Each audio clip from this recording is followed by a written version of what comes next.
My name is Drew, and if we haven't met before, welcome to ReadyBudgetGo. If this isn't your first visit, welcome back. Either way, I'm glad you're here. This is My Money Relaunch, a series where I talk about things I've learned as I dug myself out of debt for the second time and started gaining control over my finances. Before we go into today's topic, there's a couple points I need to cover. First, I'm not a financial advisor. This series is for informational and entertainment purposes only. Before making any moves with your money, do your own research and seek your own counsel. Second, while I'm talking, I'll be putting down stickers in this paint by sticker book. For each sticker I place, I will save $5 toward one of my big goals. I wasn't able to film a video last week, but I did place 50 more stickers for a total of $250 in savings. Today's target is 65 stickers for $325 in savings, which will complete this page. Currently, I'm working on replenishing my emergency fund. My savings recently took a $4,500 hit due to an unexpected tax bill, so now it's time to build it back up again. I've surpassed my previous high water mark in my emergency fund, and this week I'll have that account fully funded. For the next several weeks, I will continue stockpiling money toward the big move, where I am relocating across the country this spring. This week, I want to talk about life after debt, and that's DEBT debt, not death. When you're in debt, you have a goal or a mission defined for you by your circumstances. Your creditors tell you where your money needs to go, how much they want from you, and it is your purpose to get out of that debt, or at least that's the way most people feel about it. That is the way that I felt about it. But after you become debt-free, what's next? Do you increase your emergency fund or start an emergency fund? Do you save for college, either for yourself or for your children or for other relatives? Do you buy a house? Do you replace your car? Do you save for retirement or save more for retirement? Do you start investing? There's no one right answer to this question, and anyone who tells you that they have the answer is either lying to you or they have an agenda. It depends on your life circumstances, it depends on your priorities, it depends on what you want out of your life. So how do you determine what the right answer is? This is something that you have to sit with and decide. It may not come to you right away. Some people will know, okay, this is the direction that I want to go. I've been waiting for this day, and now we are off to the races. When I became debt-free, I didn't know what I wanted next. I mean, I had an idea that I wanted to increase my retirement savings, and I did do that, but I didn't know what else to do. Did I want a vacation? Did I want a house? Did I want a new hobby? Suddenly the world was my oyster. My options opened up, and I had no idea what I wanted from it. So I had to learn to set goals, and I started small. When I first became debt-free, I did increase my retirement savings, or rather, I resumed contributing to my employer-sponsored plan, because I had stopped that while I was in debt. Huge mistake, but I did. And then slowly I began to add other goals. I think oftentimes people are pushed to do something with their money. Give every dollar a job is the refrain that we hear. We hear that a lot in zero-based budgeting. And if that's something that you practice or that you believe in and it works for you, by all means, continue with that. But for me, I thought, well, if I'm playing Taskmaster and trying to keep every dollar busy, I might be going down the wrong path.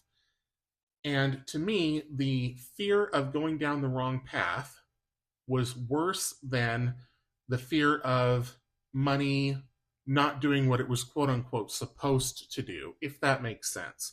So in other words, I would have rather just sat it on the sidelines and not had it in play or invested or working toward a special sinking fund or anything like that. Just have it sequestered in my checking account for as long as it took until I knew what I wanted that money to do, rather than just say this money is for this purpose when I didn't even know yet if that's something that I wanted to achieve. What you choose to do in your post-debt life may change. My priorities have changed. When I first became debt-free, my number one priority was not relocating to another state. I ended up meeting someone who lived in another state, and then that became my priority. When that relationship ended, I thought, well, I still want to move to another state, so I just picked a different state. I didn't have the kinds of accounts, I'll say, that a lot of people in my age range and income bracket did. I didn't open a brokerage account until 2020 when I was 38. And I didn't start an emergency fund till 2024 when I was 42. Now, not everyone has a brokerage account, obviously. Not everyone necessarily will. But most of my peers did. Most of the people that I worked with did. And they were talking about their investments and whether they were up or down on certain things and how well their company stock had done. And I'm sitting there thinking, gee, is that for me? I don't know.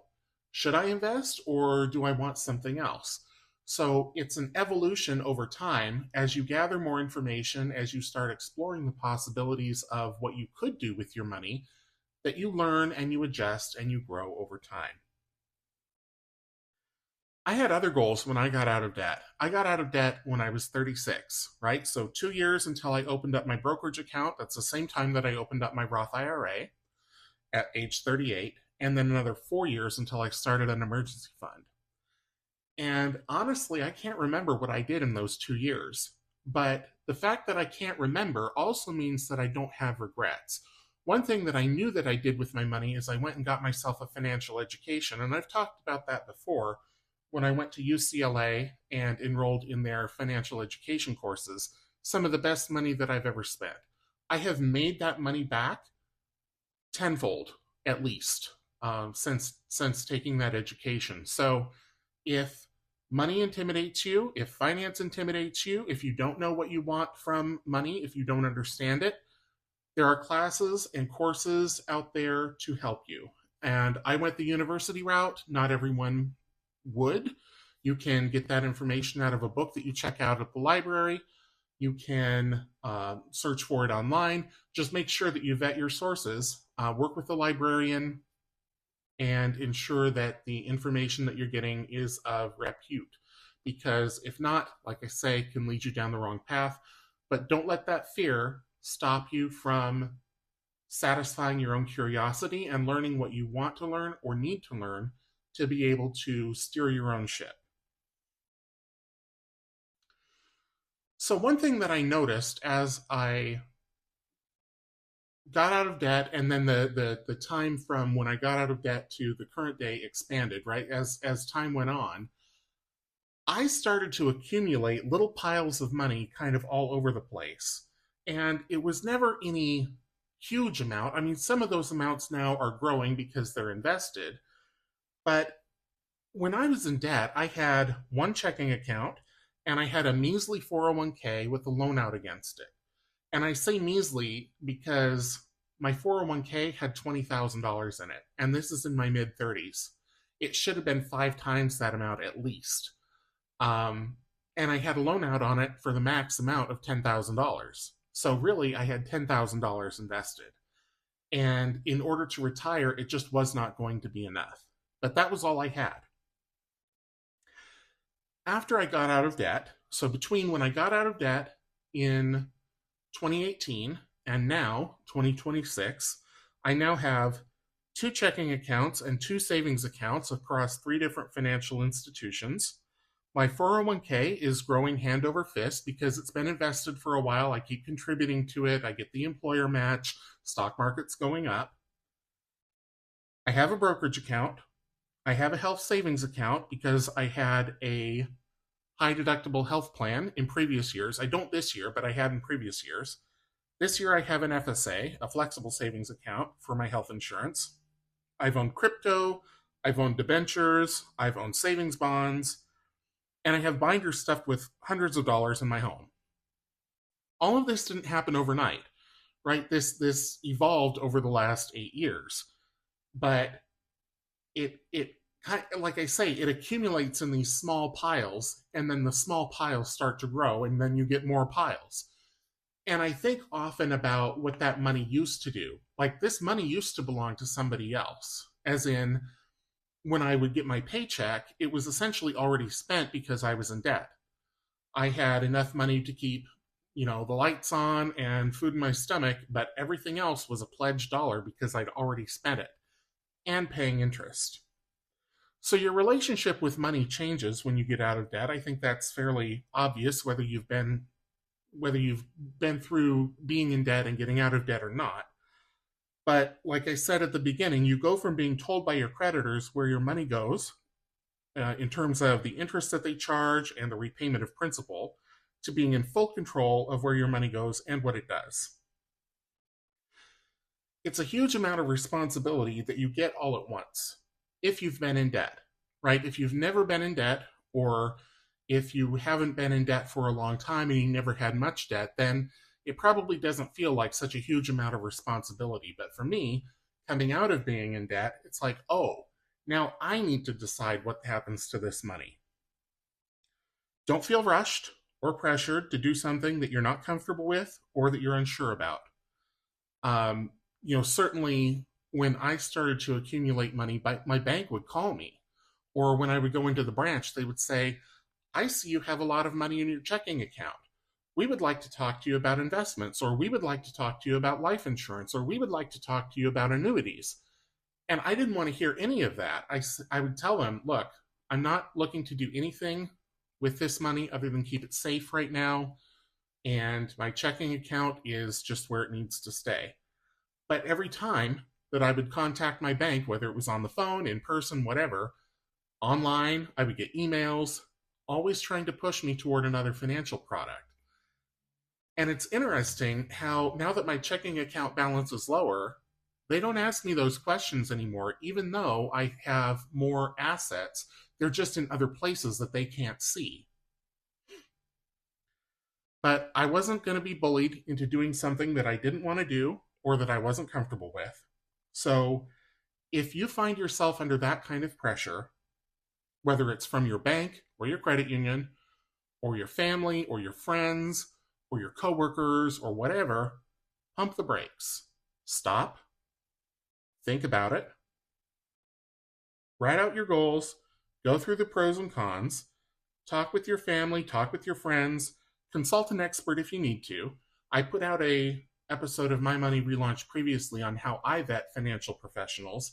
So go back and watch or listen to that one if you need some help in determining whether a financial professional is qualified to help you with your questions. But the last thing that I want to leave you with is stop is one of my favorite words. If I find myself doing something and things are just going off the rails or it's not going in the direction that I want it to, the very first thing I do is stop. Stop what I'm doing. Just stop. I don't try to course correct, right? I don't try to yank on the reins or pull things into a different direction. I just stop. I look at my roadmap, whether that is a literal map or a list of goals or whatever it is. I replot my course, reevaluate, replot my course, and then proceed.